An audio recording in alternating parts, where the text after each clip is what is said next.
Hello again, everyone, and welcome to the Inside Lowell Daily Pulse, the Wednesday, let me get the right date here, January 8th edition of the Daily Pulse. I am your host, Teddy Panos, coming to you from the WellPoint Studios here in beautiful downtown Lowell, joined today by my very special guest, His Honor, His Excellency, I can't believe I have to say that, Lowell Mayor Danny Rourke is joining us here in the WellPoint Studios. Good morning, Mr. Mayor. How are you, sir? Teddy, Happy New Year. Good to see you, and good to be here. Happy New Year. Good to see you. Interesting city council meeting last night. A lot of stuff to talk about. A lot of stuff to talk about coming into this new year. A lot of big things I feel are kind of percolating in the city, and they're starting to rise up above the surface. So I want to talk a little bit about that with you, and we'll mention that every Wednesday, as part of the Daily Pulse, we're going to talk to a rotating cast of Lowell City councilors and the city manager and other city officials. So we're excited to getting back to doing this on a daily basis, and I thank you for joining us here today. And I want to thank the old days, just like the old days. I also want to thank our sponsors for helping to make this Inside Lowell Daily Pulse podcast possible. That includes our friend Real Estate Ray Booten, licensed realtor in Massachusetts and New Hampshire, certified appraiser in both states as well. If you're looking to buy and sell a home or a commercial property, Real Estate Ray Booten is your man. And of course, we mentioned we're coming here from the WellPoint Studios. WellPoint is the only health plan offering healthcare benefits exclusively to Massachusetts GIC members. At WellPoint, your whole health is their whole point. And we come back with the mayor of Lowell, Danny Rourke.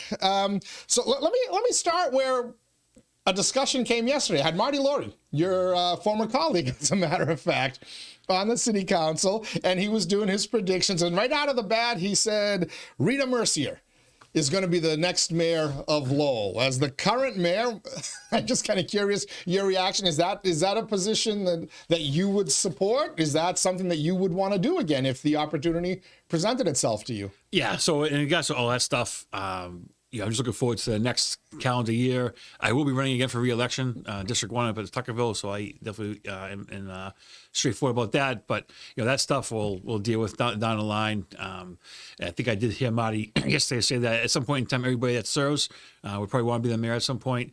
Fortunately, I had, 8 colleagues that had their confidence in me, that gave me the opportunity to be the mayor last time. I've enjoyed it very much. I think that in the office of the mayor, with myself and Erastus, we've done a very good job of reaching out and bringing people in, and attending a bunch of events and ribbon cuttings and flag raisings. I think I missed one in the calendar year. We've traveled and hopefully bring some positive funding back to the city of Lowell. So I'm very happy with my term so far, and looking forward to the next year as well. Yeah, the role has changed significantly, I think, since even when I started really in the Lowell media back in 2007. It seems like the mayor is much more active, and it's not just those ceremonial ribbon cuttings and flag raisings that it used to be. There just seem to be a lot more things now. I think people have also kind of noticed the chairing of the school committee and how much that entails. But also, you've done a few things yourself that have kind of set up the city, I think, for some great potential growth that I want to talk about. So there's a lot there. As you look back at your accomplishments from your first year, you've got sworn in almost a year ago to this day. What were kind of the everybody touts how you basically sped up the meetings, and instead of being there till 10 o'clock and having to vote to go beyond the deadline or whatnot, and then ending up with 30 agenda items because things got carried over, everything is getting done pretty quickly, 7:30. 8 o'clock. So that you've been lauded for by everybody out there. But as you look at it, what's been your proudest accomplishment in your first year? Yeah. So, and thank you.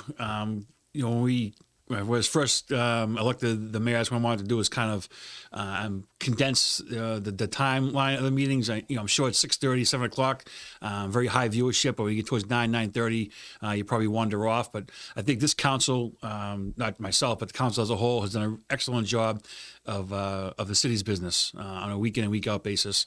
Every one of them should be lauded for their contributions to the city, and I think it reflects what the city is now. And I think the city of Lowell is in a great place. I think this next upcoming year, you're going to see a couple of really big opportunities coming our way that I'm very confident will come to fruition. Personally, the opportunity just to meet different people. I've been a counselor for almost 10 years beforehand, and we become the mayor.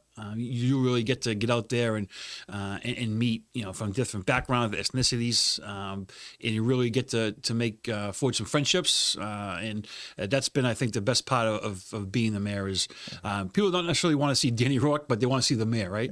And when you get to put a name with the position and get to know people, that's, I think, been the most rewarding first thing in my first year for me.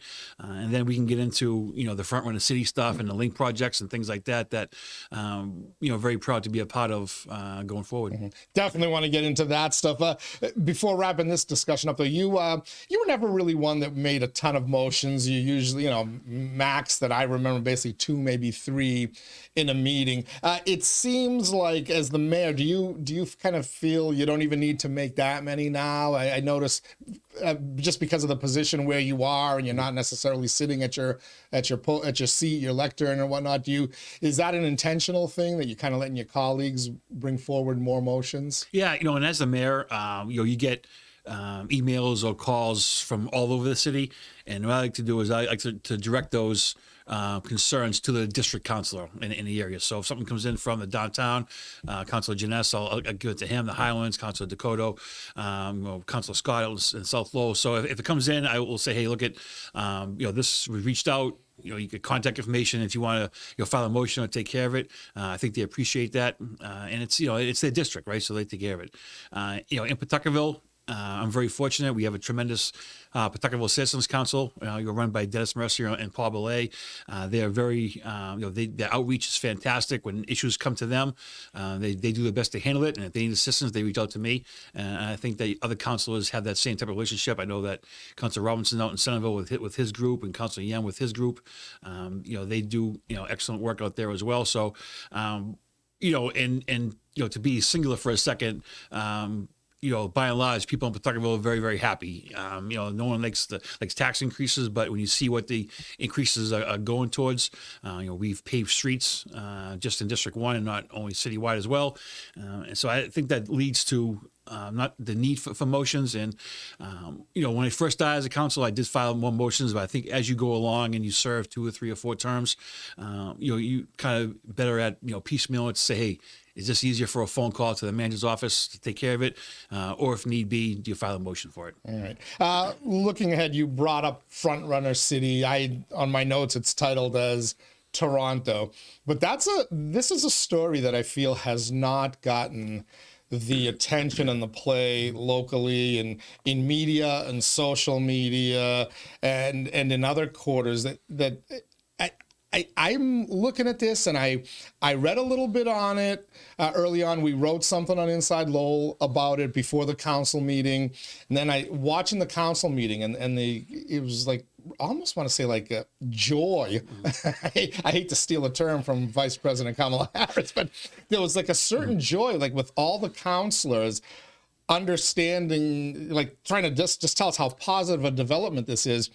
And yet very few people know very few details. I mean, as best we know so far, the city manager has been told to go enter into an agreement with this, a memorandum of understanding, I believe. Looking at some of the documents that are out there, Lowell would become the first front-runner city in the United States of America.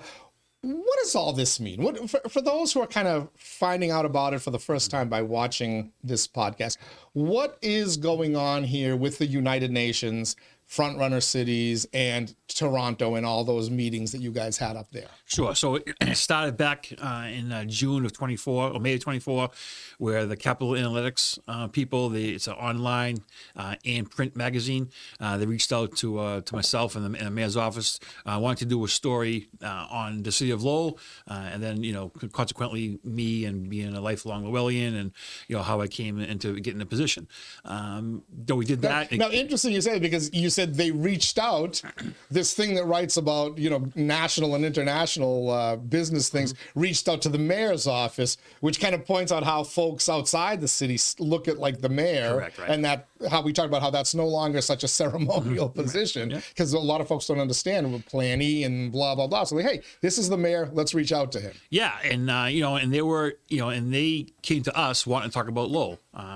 You know, so we had a couple of back and forths and preliminary things, and we sat down for an interview, which I thought went really, really well. You know, the magazine, the Invest Boston magazine, so with 2 million subscribers, both, like I said, in print and online. And then from that spawned an invitation from the United Nations to attend an urban economic forum in Toronto, and that was in September of 24. You know, I went up there and I was able to give a speech about the city of Lowell and shooting all the great things that we do here in the city, what we have done in the past, what we're doing currently, what we want to do in the future. And you know, we talked about, you know, Lowell High School and all the diversity that's there. We talked about the National Park, and you know, we talked about the University of Massachusetts at Lowell, which is one of the top schools in the country for engineering and STEM. And we brought up Middlesex Community College, you know, one of the top-rated, if not the top-rated community college in the country, right? And all those things led to a conversation we had after I was able to give a speech about Lowell with some members of the United Nations. And we talked about Frontrunner City status and what it could possibly do for urban economics in the city of Lowell. And that sounded like something that, you know, I really wanted to pursue and to push forward. So we were up there for 3 days, April and myself, and you know, we met with people and talked about it. And I said before a couple of different times that, you know, I was on the phone constantly with Giovanni Baez-Rose, who's our DPD director, and asking her, you know, do we qualify for this? Could we qualify for it? How could we get to get it done? And she was very excited about the project as well. So we came back. I think I gave the council an overview of the trip in October, and they wanted us to go visit Toronto and different places within the city that was transformed through Frontrunner City status. And what it is they utilize the United Nations, the World Bank for loans and for funding at much less you know, interest and rates than what we get down here. And you know, there was 7 of us that went, 7 counselors, the manager, and a DPD director, and it was astonishing what we saw. You know, the transformation of what things were before and what they are now. And they want us just as bad as we want them. You know, we would be the first city in the United States to take part in the Frontrunner City status. You know, and you go back to the Industrial Revolution, we were the hub of the United States of America with the Industrial Revolution as well. You know, you talk about UNESCO and Lowell being a learning city, the Link project. I mean, Lowell is really on the precipice of exploding nationwide, and with this Frontrunner City status worldwide, we have everything in place that we need to be successful and be part of the program. We instructed the manager in November, late November, or early December to continue negotiations with the UN to enter into Frontrunner City. And I'm hoping come February or March at the latest, we'll be able to bring something to the council as a whole to become one of these members. All right. So just to backtrack quickly, you gave a speech at that World Economic Forum. We actually published it on InsideLowell. If folks, you know, search InsideLowell World Economic Forum, they can see your full speech that you delivered. Very well delivered. And you gave credit to actually, I believe, one of your interns for writing that speech. You gotta get those journalism majors into your office. You know? See, we're good for something. They can edit and they can So people heard that speech, and you said you started having conversations. Like, what were the? Were you actually reaching out to people? Were there things that they were presenting and you had to chase people? Sure, did they solicit you and say, hey, we kind of like this? So the forum was run by the United Nations, and it's separated into different categories, economics and habitat and things like that. So you know, during the conversation of the first 2 days we were there, you know, I gave the speech about Lowell, and then I heard a couple other cities in Canada that were part of the Frontrunner City program and what it has done for them. Toronto was definitely one of them. Richmond Hill was another one as well. And then there's a third city, which I can't think of the name, but they're in the process that we are right now of entering into an agreement. And then talking to a couple of the mayors, I asked them, you know, what was their responsibility? What was the city's responsibility, fiscally wise, or this or that? And it really was minimal. And what the UN Habitat wants to do is, they are all about, clean energy, equality, eradicating hunger, eradicating poverty, things that the city of Lowell has been involved in for decades now. And there's 17 what they call sustainable development goals that have to be met. And if we do meet those, we are eligible for incredible international funding. We are talking hundreds of millions of dollars, if not, a couple of $1 billion that can come into the city. And it's a wide-ranging expansion of housing, commercial development, community centers, data collection centers, and things like that. And it's astonishing how, Toronto's a city of 3.5 million people, right? And, we're about 120,000, 130,000. And what they did in their areas is very similar to the size of Lowell. The different neighborhoods or parts of Toronto that they went into that really did do a tremendous job of turning around in a short period of time, Teddy. They're talking, we're talking Hamilton Canal over 20 years, 25 years. They want to come in, they want their list of projects, and they want shovels on the ground within months, not years. No, so you mentioned hundreds of millions, and then you said, did I hear you say correct? Potentially billions? Yeah. So are we talking about investment, as in people putting money in, or is this loans and financing? No, so they come in, yeah. So I'll give you an example, and I did it in Regent Park, which is in Toronto, and it was a downtrodden area. There was crime and vagrancy, drug use, things like that. And they came in and they built a 7-story community center. They built a indoor community pool, and they put a sound stage, and they cleared out land for concerts, and they had a pizza shop at one end of it, outdoors. I mean, it was really, what they did was incredible. And as you talk to other councils, that when they come in, on your Wednesdays, I think they can speak about it as well. Is it really transformed the neighborhood of what it was into what it is today. We were all taken aback by it. We asked, what is our, for example, fiscal responsibility, right? And it's very, very small. These people want the world to be a clean place. They want, the United States to be, in the city of Lowell. I mean, it trickles down. And there are multiple cities across the world that are part of this program, but for some reason, nothing as of yet in the United States of America. This program's been around for, maybe 7 or 8 years now, and they have been trying to get into the United States, and hopefully, within the next couple of months, we'll be the first one to be a part of it. There are some things that we'll have to do to be part of it. So that's what I keep, every time I talk to somebody, and I've done a lot of reading up on Frontrunner cities and SDGs, yep. Sustainable Development Goals. Yeah. I'm like, okay, there's going to be a catch here. They're going to force, bike lanes, throughout the city. Everything's going to have to be solar, blah, blah, blah. What's the catch here? People are going to pour hundreds of millions, if not billions, of dollars into Lowell. So I'll give you an example. What's the catch? There's got to be a catch, right? So in Lowell, we have a housing problem, right? And across the country, we have a housing problem. In Toronto, it's that small little area of Regent Park. They put over 1,100 housing units, right? And that was market rate housing. It was workforce rate housing. It was affordable housing, and they all put it within that area. And these places were just astonishing. What do we have to do?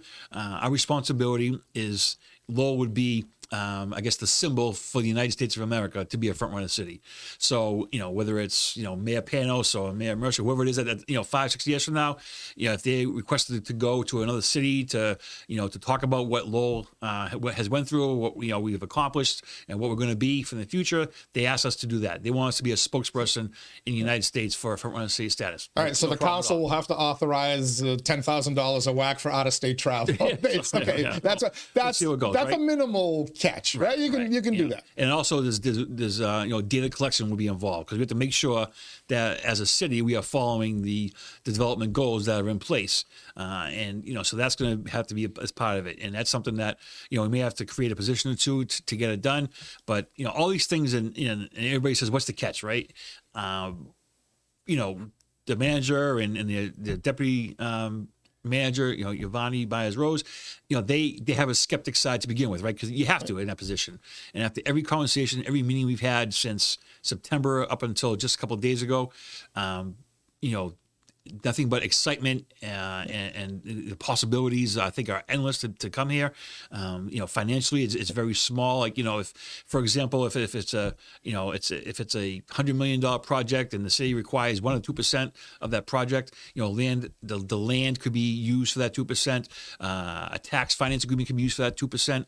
So you're really talking almost no cost financially to the city of Lowell, and they come in and they can work with developers, maybe for a hotel, and give them my number, please. And that's what they do, and they showed us. On all different levels of government, right? They showed us of how they partner with the city itself. They showed how they partner with private development, partner with businesses, and they have done that. They just had a couple of cities overseas in different countries that have signed on, and it really is. I think they want to do good. The United Nations is about, a healthy environment, a healthy planet, and some people may just shrug it off and say, yeah, that's just, silly politics. But, they really believe this. And if we could follow the goals that are in place, we are eligible, like I said, for considerable international funding. I was going to say, if it's bringing in investment to the level that you've just hinted at, which is higher than what I was originally told, even I can put up with some woke terms and policies, but I'll give you an example. So, but we're talking taxable development here. We're not talking about they're basically going to just build government buildings and whatnot. This is taxable development, economic development, housing stock that's taxable. It's not just a handout, right? Right. Yeah. And I guess their version of OPM, comes in, and they will use. I know, but hopefully not high school one. But they use local engineers, local architects, local construction companies, unions as well. So, this is something that they know what they're doing. And again, I was fortunate to be able to reach out and to make a connection back in September in Toronto, and there's been considerable back and forth since then. And it's led us, like I said, the precipice of something really, really big. And you said you might have a deal, like an understanding February, maybe March. So we're talking about, so it's January 8th today. We're talking a month, maybe right. So, 2 months at most. What they told the council that was in Toronto, and the manager and the assistant city manager is, preferably they want us in New York at the United Nations in early May to do a formal presentation. No, Dan Rourke at the United Nations city. Your other 10 colleagues, the city manager. That's what they want. That's at the United Nations. Correct. Right. Yeah. It's wild, Teddy. The kid that used to stunning drain threes for you is back at McPherson Park, right? Can we speak at the United Nations? Holy, that's just amazing. And and how soon does the money start to flow in? Yeah. So from my understanding, and I know, so this part here, the negotiations of an agreement is not for me. That's for the manager and for a solicitor and for Giovanni to take care of. They have a team. They're meeting with them up in Canada, and they'll iron those things out. But the paperwork that I've seen, they want projects ready to go right away with the availability of starting. And we talked the last day we were there. We did talk timelines and how fast. And the example they used was Richmond Hill in Canada, right? They entered an agreement, I think, of May of 22, and they were already starting to build at the end of 23. Wow, stunning. Forget the story of the year for the Lowell City Council or for the city of Lowell. This is going to be a national/international story. If it happens, first city in America. Why no others? Have they reached out to others? Yeah, the program is relatively new, right? That's one thing. I know you say almost 10 years, but in this world, that's relatively new. And they were really bent on Canada first. Actually, Prime Minister Trudeau, who just resigned, he was part of the United Nations that started the program, and so he wanted to get it into Canada first, and then they started going overseas. I believe, a couple of cities in France that are a part of it now, and Oman, I think, is part of it too. And the United States have always been on their back burner, right?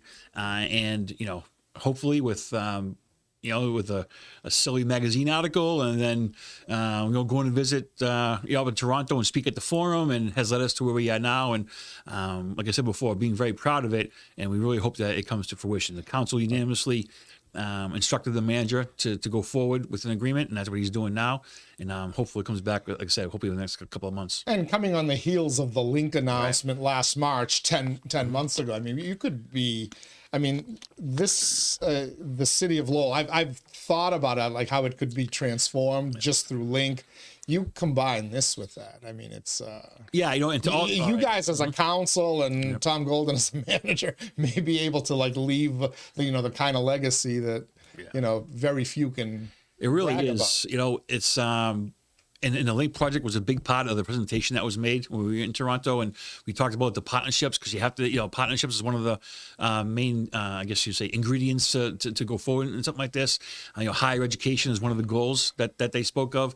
So we are very easily adaptable to that because of our relationship with the university and with Middlesex. So a lot of things are in place as they stand today. Again, we have a little more work to do to get it across the finish line.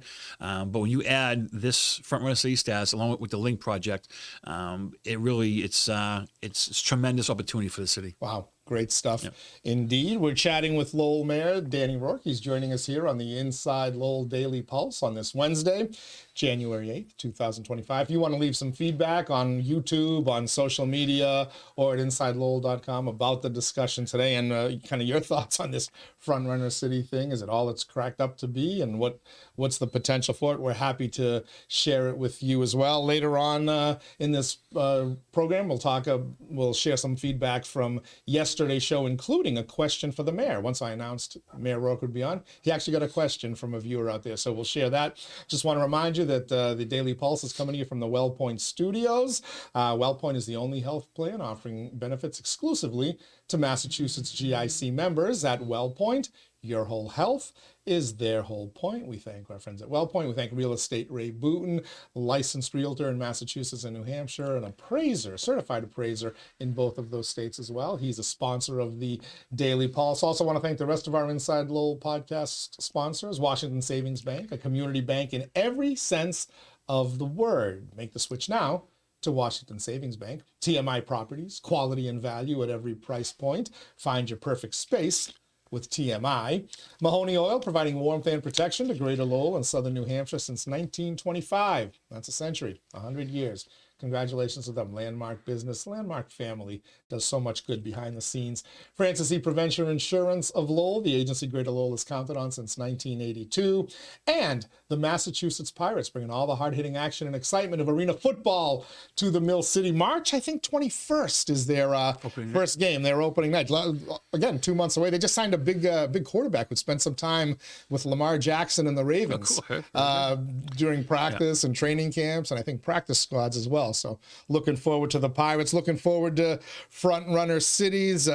Very excited about that. The manager will be sitting there next Wednesday, by the way, in your seat. So I'm going to pump him. You can press him for us. I want more. Now, I was excited before. I'm even more excited now. A little bit disgusted about a discussion you guys had last night on the city council floor, and that was the state of the Lowell High School construction project, in particular the gym.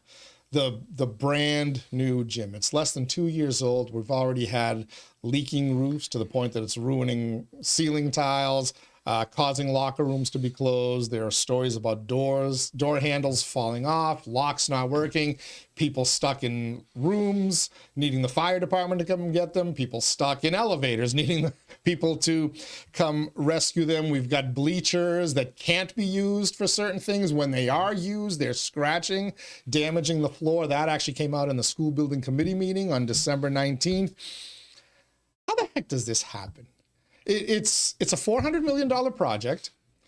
You've got a project manager. The state requires them, the Massachusetts School Building Authority, which was created to avoid, I don't want to call it a disaster yet, but potential disasters.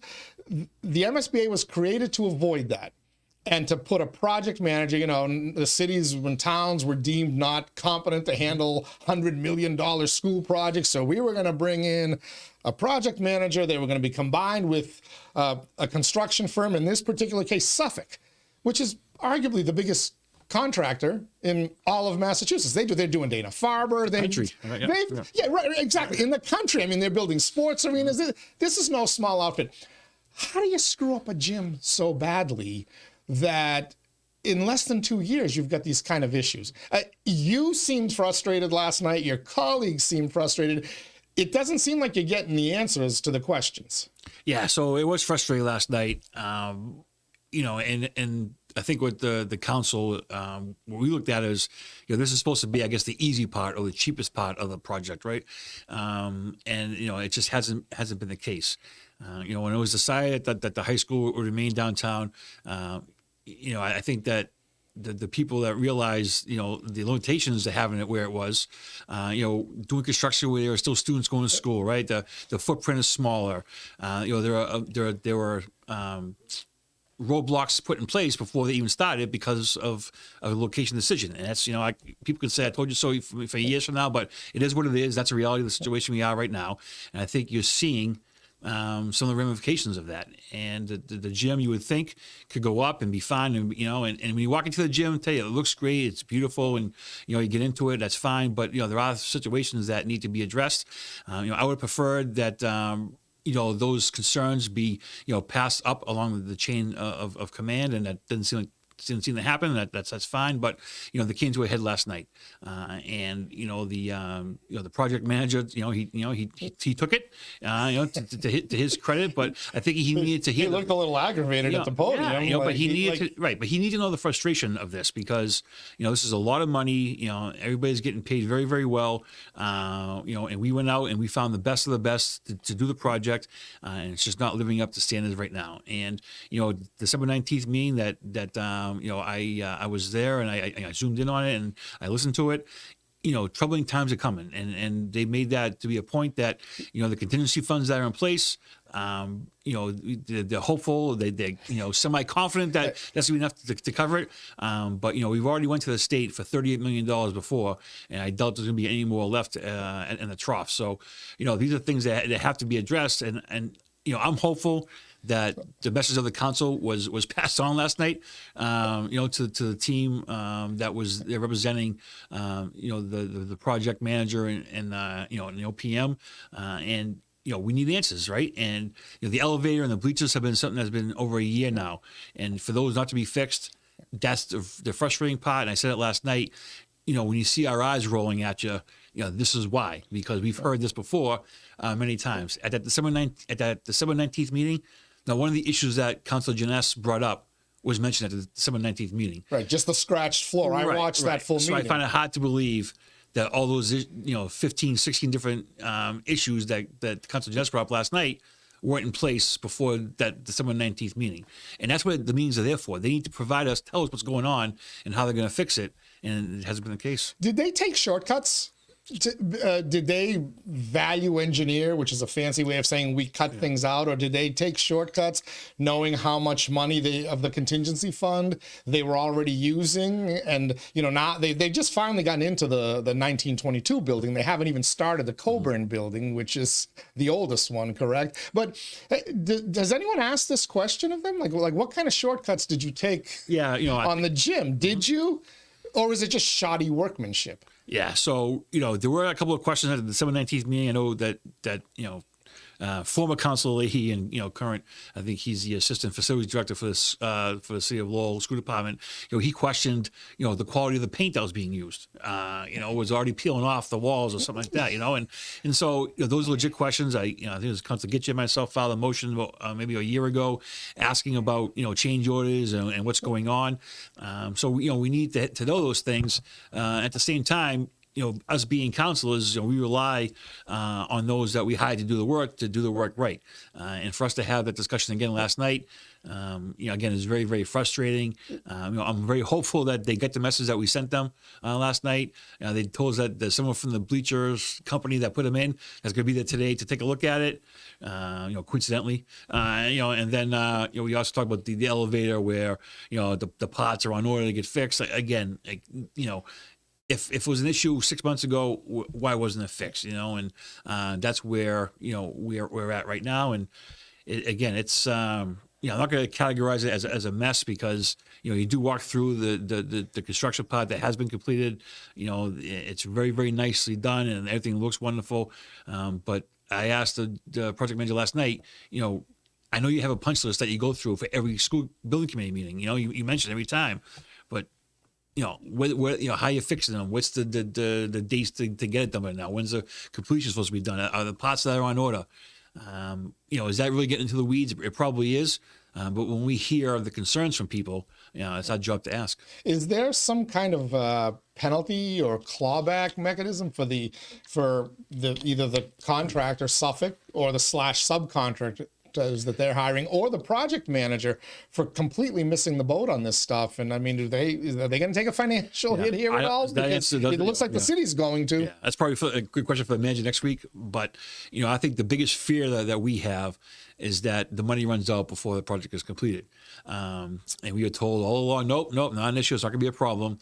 But, the more and more we get further along, it looks like it could be a problem. They opened the door to that December 19th. I encourage people to go watch that school building committee meeting, because while they use the word that we're confident, they use that word, but the way they said the word confident didn't scream confident to me. And there was almost a trepidation there that they knew that they were in trouble budget-wise. And I'm just wondering, because I think I said this yesterday when I was doing the show with Marty Laurie. I said, look, that's the brand new building. Even if you put a brand new building out at Collie, if they did the same kind of workmanship, it was going to leak. But you said something that hit me kind of last night. Like, what is the fact that they were working in such a tight footprint with kids in the buildings around them, and that chain, the time frame, they could only do certain things at this time of year versus that time of year. Is that playing a hand? And I would have, I don't want to dump on Mr. Dowd and Perkins Eastman, but if this is the case, then you know what? They really either should come out and say it, go, look, you put us in this situation, or they need to make good financially for whatever this is going to cost. Yeah, and I think even the most staunch downtown supporter of the high school would have to admit that there are built-in limitations to renovating and being in that footprint, and that's just the God's honest truth about it. And that's, when we are left as a council to deal with it, and that's our job, that's fine. But that's sometimes you get what you wish for, and this is what we're dealing with. So again, there's no money left for anybody. This project, we have a budget for it. It's going to be followed, and God forbid if it runs out and it's not there, who knows what. Crazy stuff. Yeah. Smith Baker Center was under discussion last night. A year ago, I thought we were about to take the vote to tear it down. You guys were about to take the vote. It certainly seemed in that direction. And suddenly everything kind of ground to a halt. The manager got some money from the state to do, I think, a feasibility study, a structural study, and all this stuff. There was a discussion last night that structural study is now in. Have you had a chance to look at it yet? I have not. No, I think it said maybe next week or the week after we'll have it. Again, the assistant city manager, she said last night that they're looking at about $1 million to take it down if need be. It costs $1 million to demolish that building, to raise it. Right. Yeah. And there's a nonprofit organization that was just formed to try to save it, which is it's nice to see and to hear, but my issue is if it becomes a safety concern, then it has to go, right? And excuse me. Hopefully, we get a quick resolution to it. Again, we talk about this Frontrunner City program and the locations that they want to use to build or to redevelop. I think that Smith Baker area is a prime area to do so there, right? So, and there's some other spots in that neighborhood that could be prime for housing too. So, we'll get this report back, and then hopefully we'll make a decision one way or another what we're going to do with it. It seems like a very extreme long shot that it can be saved and renovated because the costs are just astronomical, and it's been given to organizations before. It's been for sale for years, and it's just so much work that has to be done. And then the worst case scenario is we are liable for it. So if something falls off the roof or it collapses, that's where I think the concern of the majority of the council is at. Okay, interesting. You mentioned the Frontrunner cities as a possibility for I don't know about saving it, but at least developing it. I mean, if you keep, we've heard if you can keep some of the facade for historic purposes, certain things could work. Salapoli, Hamilton Canal Innovation District. You guys periodically go to executive session, but it seemed like we were coming to a fast conclusion to that late last summer, and now all of a sudden everything seems to be on hold. What's going on over there that you can talk about? Yeah, I think before you said things were on hold, that you were on the right track. So I'll leave it at that. Okay. He can't say too much about it. Teddy, you really can't. Well, he's talked about challenges of doing what was original. Yeah. He's got some legitimacy there. I mean, the economic climate has changed, but as we see Link, as we see this whole UN Frontrunner City thing, is there a chance that maybe Sal Lupoli can work with these folks, or if at the very least the city can give some money, give it to another developer and be able to get him out of there, satisfying whatever he's invested in it? Yeah. So far, right. Is that a possibility? What we can say now is that he does own the properties.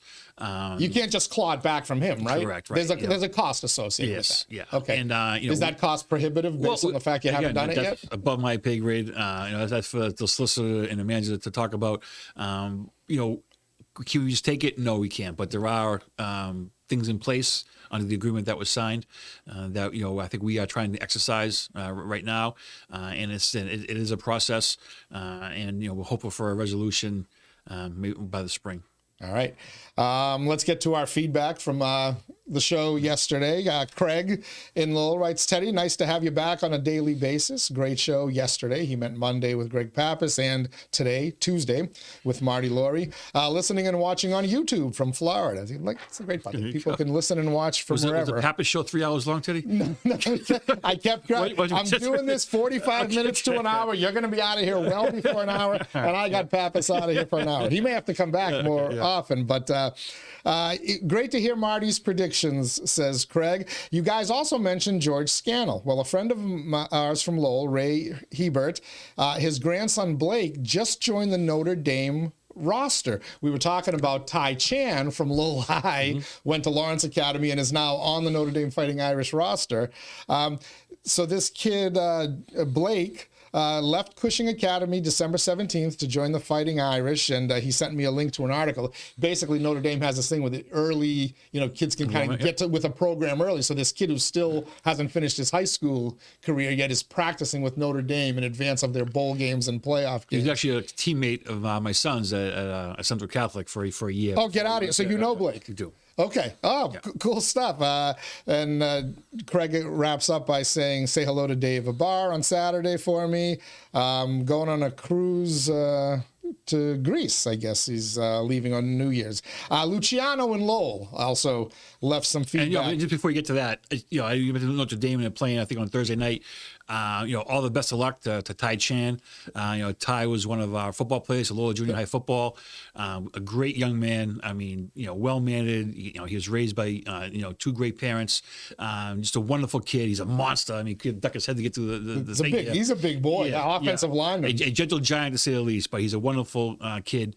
We're very happy to see that he's playing. He's only a sophomore, so bigger and brighter things for Ty down the line. But as of right now, he's playing for a national title. That's pretty cool. Right, and it didn't hit me until after the show yesterday, but because we were talking about the fact that his mom's fiance, Peter Cullen, was pretty recognizable. All over the TV. He was all over the TV. Yeah. I guess he was, so what he happened to be sitting in front of the Notre Dame quarterback's mother and his family. So every time they did a cutaway to the QB's mom, there's Peter, I took a couple of pictures of Pete on the screen. I sent it to him, and I know Council Blinger's a good friend of his, so I sent it to Council Blinger as well. I goes, you got to be kidding me, right? You know what I mean? So my understanding is he's not going to be there tomorrow, but if they beat Penn State and get to the national championship, he's going. So good stuff there. But Ty, it didn't hit me till last night that, Ty was down there in New Orleans when that terrorist attack happened, and they had to cancel the game against Georgia, push it back a day. And I was talking to my cousin's wife, who mentioned that he actually posted, safe down here in New Orleans. So that, there's another Lowell connection. And there were 5 Lowell kids that were down there to watch Ty play. Wow. That were there. And his family and friends. Yes. Yeah. So we wake up the next morning, and we had seen, the atrocity that happened, and all of a sudden, we start calling all the parents. Hey, is Jack all set? Is Brendan all set? Is right? So it was really, it was a crazy morning for a little while. But the boys, they all checked in and said they were fine. So great, everybody safe. Yeah. Luciano says hello. I love the predictions on today's show, Tuesday's show. I wanted to ask you to please ask Mayor Rourke tomorrow how he feels about letting people vote for the mayor directly. Yeah. Hot button issue. Yeah, and I think, and I've made my stance very well known publicly. I think that we should keep it the way it is right now. If it was a strongman situation, obviously, yeah, you vote for it. But I think inherently, there are people from certain districts that have a distinct and obvious advantage over others. Whether you're from the Highlands or from Pawtuckaville or from Belvedere, there's no doubt that you have an advantage over somebody from Centerville or South Lowell or downtown. I think that voting for the mayor goes against the decree that unfortunately we had to take, an agreement on, and I just think that in order to keep it, I guess you would say fair, the best way to do it, I think, is to keep it the way it is right now. And if we ever decide one day to go to a strong mayor form of government, obviously that will change. But if one of the ramifications of voting for a ceremonial mayor is one step closer to a strong mayor, I would not be involved in that. I would not be interested in that whatsoever. And it's just it's something that I think the system. It works, and if someone can show me how the system does not work right now, and I'll listen. But so far, I think it's worked pretty well. All right. When we last left this on the city council floor, the solicitor Corey Williams was basically instructed to, hey, can we go talk to the litigants and the judge and whoever he needs to talk to see how they would feel about a potential change. That was a month, maybe more. Yeah, it's very easy, Teddy, to get up there on the council floor and to say, yeah, this is it. This is what people want, and I get it. But we're talking about the federal court system. We're talking months, it's not years, to get it back on the docket. It's not just a simple phone call to say, hey, you want to change it. We have to show why changing the agreement that's in place is a benefit. What's the harm in the agreement right now? I don't think those reasons are there on either side. And it's just. It is what it is. So if we did decide to do it, you're probably talking the next election, maybe in 28. But again, if someone could show me the the downside of how it hurts the city, how it's not working right way, then maybe I can listen. But again, the distinctive advantage of somebody from 3 neighborhoods in the city of Lowell to have over 8 other councilors, I think is a detriment. I mean, it sounds on paper, it sounds great, right? Let the people choose. And we all want to let the people choose. And I again, if it was strong mayor, I'd be in favor of that. And that's a discussion I'd like to have about switching the form of government to strong mayor. That more than happy with that. But I just find I will be stunned if the plaintiffs, however many are left, and the judge who imposed this because certain neighborhoods simply couldn't get the turnout to have enough say in how the city is run, are going to suddenly vote to allow those same neighborhoods that were underprivileged and underserved to never have a chance to be mayor. Because you're right.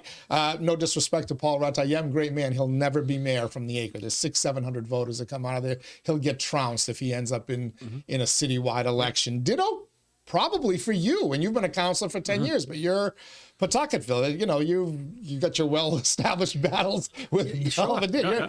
Very difficult. The Belvedere counselors will always have a chance, as will the Upper Highlands counselors. Yeah.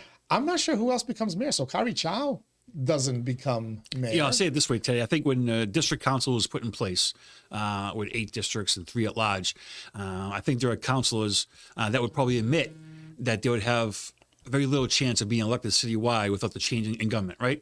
And I think the city's better off to go into districts, because I think you look at that district councilors and they're all very, very good at their jobs. They hit the issues dead on. They make phone calls. They go to all the meetings. But honestly, it'd be very difficult for somebody from a certain part of the city to get elected citywide if you're from the acre or if you're from Centerville. And just look at the history of the council as it is. Usually it's all Belvedere, Highlands, and Pawtuckaville, right? And very few ever outside of it. So why do we change the way we vote our councils right now, to make it more fair, but then go take a step or 2 back and voting for the mayor? So that's where I am on that. Well, we'll see. Hopefully we'll have a resolution of that as well. And I can't wait to get the manager in that seat next week, because hopefully he'll... Hammer him, Teddy. Hammer him. Well, I want to know more about Toronto. You, by the way, you threw out the B term, billions. Yeah. I think, when you look at the total amount of money that could be coming to the city of Lowell, Link is already up and running. and they're 800 800 million, million as a conservative number, right? And, that's 75+% of it taxable correct, development. Right? And I think that there's more to come in the link as well, right? Because they have these companies that are coming in and they can be looking for more. I don't know anything that anybody else doesn't know, but once they realize the companies that are coming into Lowell, they may say, hey, I want some of that, right? And that's why these companies are coming, because of the students that UMass Lowell is putting out there, right? That the students that Middlesex is putting out there. They want young, hungry, career-driven people, and that's what we have here in the city. So how do we keep them in Lowell?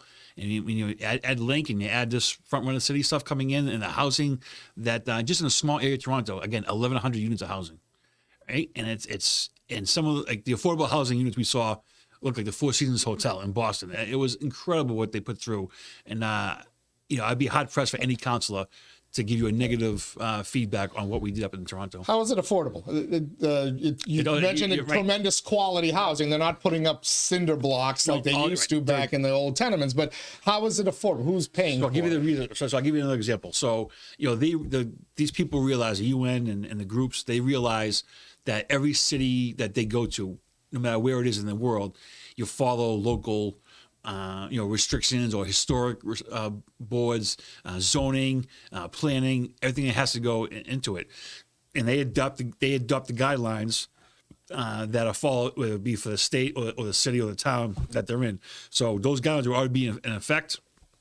Based upon the cost of the building, I think we did it right down on Merrimack Street, the Jean Dock ones, where they're going, I think, for $300 and something thousand, but you can only make up to $100,000, maybe. I think if I get the right numbers, and it'll be the same formula and principles that we use for going forward here. I know the manager has talked a lot about paths to ownership, and he talks about the old.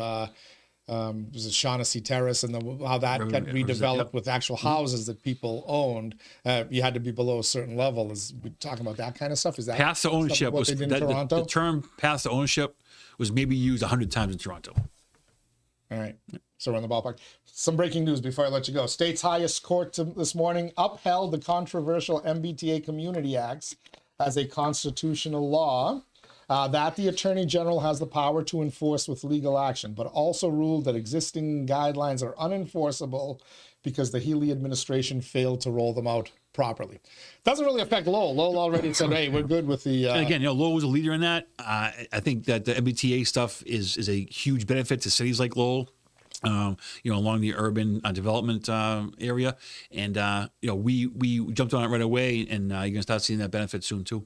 All right. Mayor Danny Rourke, thank you so much for joining us on this Wednesday. Thank all of you for joining us as well on this January 8th edition of the Inside Lowell Daily Pulse. Keeping our finger on the pulse of everything happening in Lowell and the world around it. Hey, the world is coming to us here in Lowell, perhaps within a month or two. Still can't believe Danny Rourke might potentially be at the United Nations. Absolutely love it. Hey, till tomorrow. Tomorrow we're going to have Jerry Nutter joining us, morning show host at 980 WCAP, still does Saturday mornings. Going to be glad to have him here, talk some politics, talk some issues. I'm sure we'll have a lot of school talk as well, as he was once a former school committeeman. On Friday, we'll have Batch and Mick, the Pod Squad, joining me for a little Big Fun Friday here on the Inside Lowell Daily Pulse.